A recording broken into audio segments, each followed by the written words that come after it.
Friends, मी प्रीती आणि माझ्या प्रीतीज cooking चॅनलमध्ये तुमचं मनापासून स्वागत करते। तर आज आपण भोपळ्याचे घारगे बनवणार आहोत। त्यासाठी इथे मी एक भोपळा घेतला, त्याचा अर्धा भाग कट करून घेतला आणि त्याचे पीस करून घेणार आहे।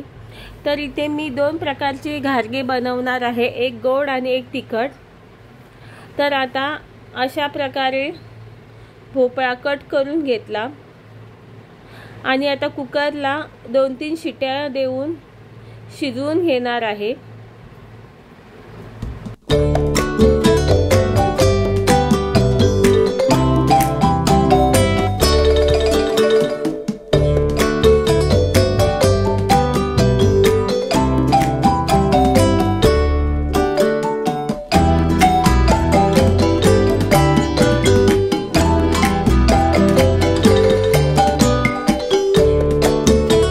इथे भोपळा चांगला शिजला आहे। तर आता भोपळ्याची सालं काढून घेऊयात। जरा जास्त शिजला आणि भोपळ्याची सालं तुम्ही बघू शकता अशी इझिली निघत आहेत। अशा प्रकारे सर्व भोपळ्याची सालं आता काढून घ्यायची आहेत।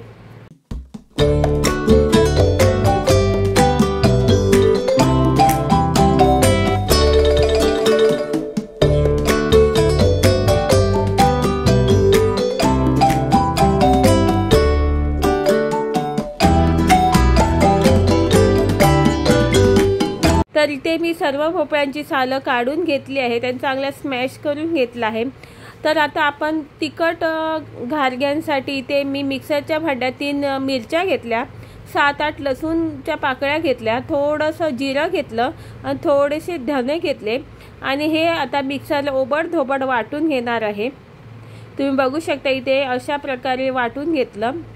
तर आता गोड घारग्यांसाठी पीठ मळायला घेऊया। तर इथे मी अर्धा भोपळा घेतला आहे स्मॅश केलेला, त्याच्यात गूळ टाकला। गूळ जेवढा आपल्याला गोड पाहिजे तशा प्रमाणात वापरायचा आहे। आता गूळ चांगला स्मॅश करून घेतला, त्याच्यात आता गव्हाचं पीठ टाकलं।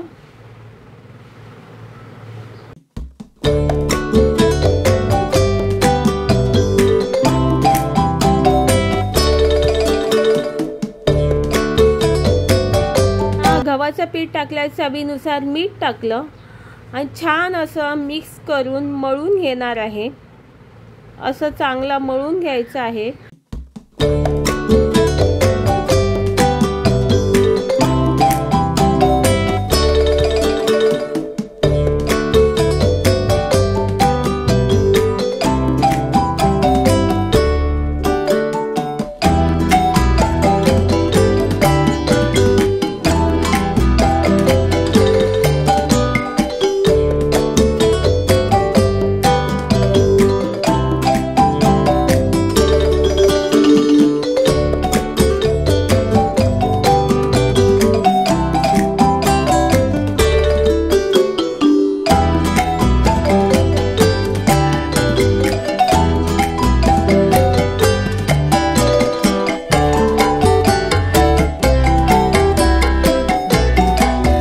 आणि तुम्ही बघू शकता इथे पीठ मळून चांगलं झालं आहे।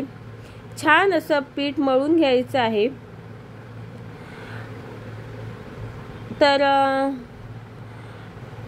पीठ सर्व मळून झाल्यावर 15 मिनिटं चांगलं बाजूला ठेवायचं आहे।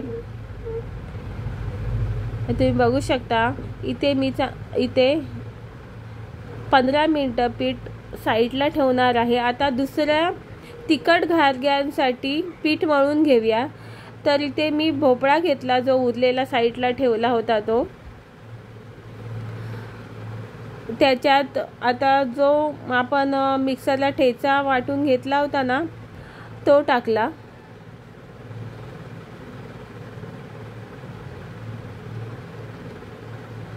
त्याच्यानंतर गव्हाचं पीठ ॲड केलं।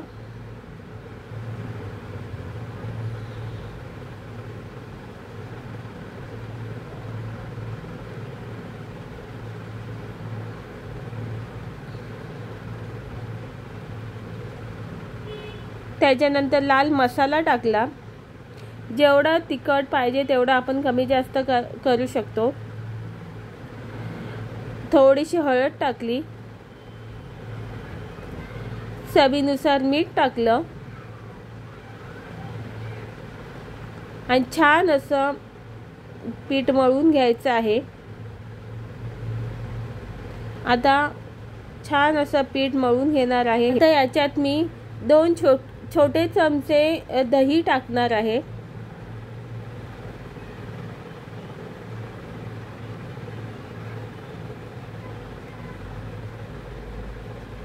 आता चांगलं सर्व मिक्स करून पीठ मळायला घेणार आहे।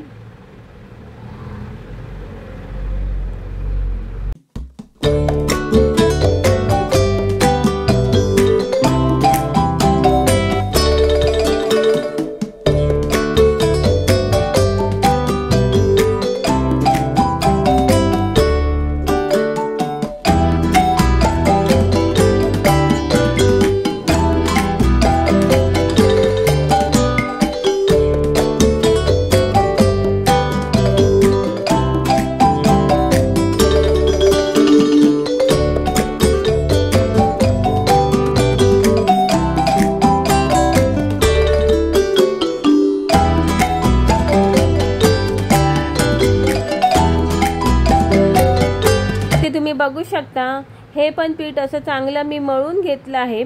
पीठ जास्त पातळ मळून घ्यायचं नाही आहे, घट्टसर ठेवायचं आहे। तर इथे मी तिखट घारग्यांसाठी पीठ मळून 15 मिनिटं साईडला ठेवणार आहे। आता 15 मिनिटानंतर आता पुऱ्या करायला घेऊयात। तर इथे मी एक पिठाचा गोळा घेतला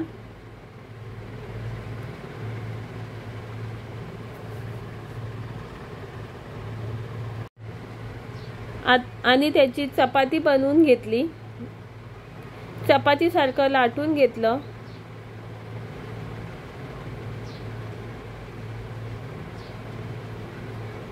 तुम्ही बघू शकता चपाती सारखं असं लाटून घ्यायचं आहे।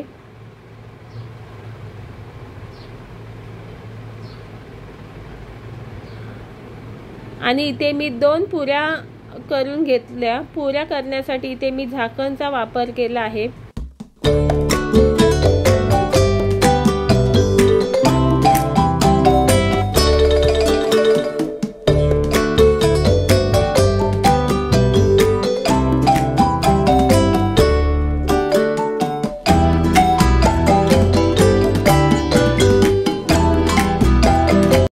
तिखट घाऱ्यांसाठी इथे मी तिखट 2 पुऱ्या करून घेतल्या आणि इथे आता गोड घारग्यांसाठी आता एक मी पिठाचा गोळा घेतला आणि त्याची पण आता चपाती लाटून घेतली।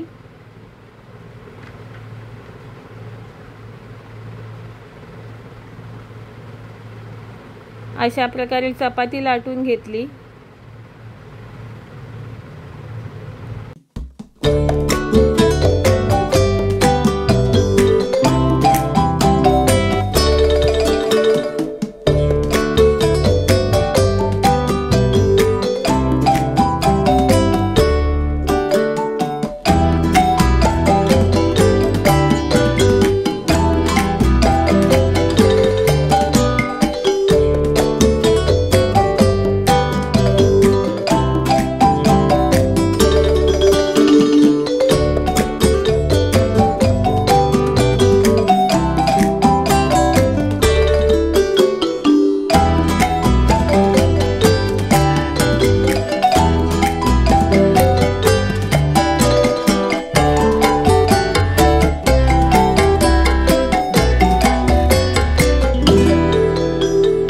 तिखट घारग्यांचे 2 पुऱ्या आणि गोड घारग्यांसाठी 2 पुऱ्या अशा मी 4 पुऱ्या लाटून घेतल्या आहेत। तरी आता तळायला घेऊया। तर कढईतलं तेल पण चांगलं गरम झालं आहे। तर आता ह्या गोड पुऱ्या टाकल्या आणि तुम्ही बघू शकता चांगल्या अशा टम्म फुगल्या आहेत।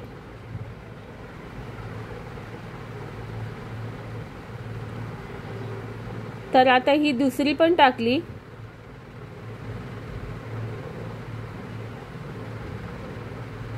ही पण छान अशी फुगली आहे, तुम्ही बघू शकता इथे छान अशी ही पण फुगली आहे।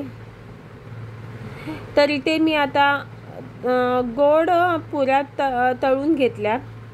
आता तिखटवाली पुरी टाकली, ती पण तुम्ही बघू शकता किती छान अशी मस्त फुगली आहे।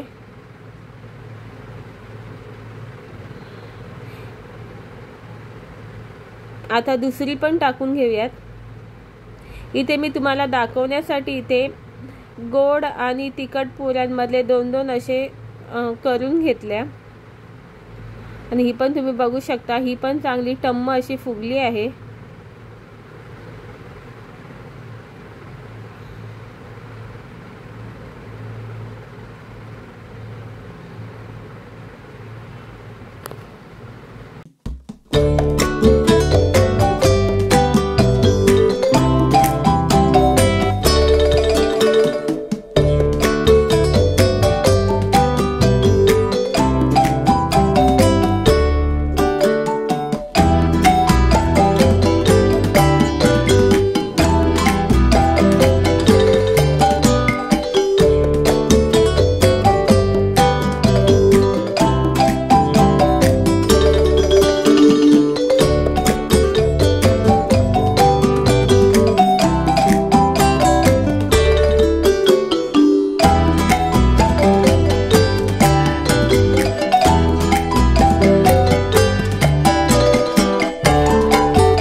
बघू शकता तिखट आणि गोड पुरी मी तळून घेतल्या आहे। त्याच्यानंतर मी इथे तिखट पुऱ्या करून घेतल्या आणि गोड पुऱ्या इथे मी करून घेतल्या। तुम्ही बघू शकता इथे तिखटवाल्या पुऱ्या तळून घेतल्या आणि इथे मी गोडवाल्या पण पुऱ्या तळून घेतल्या।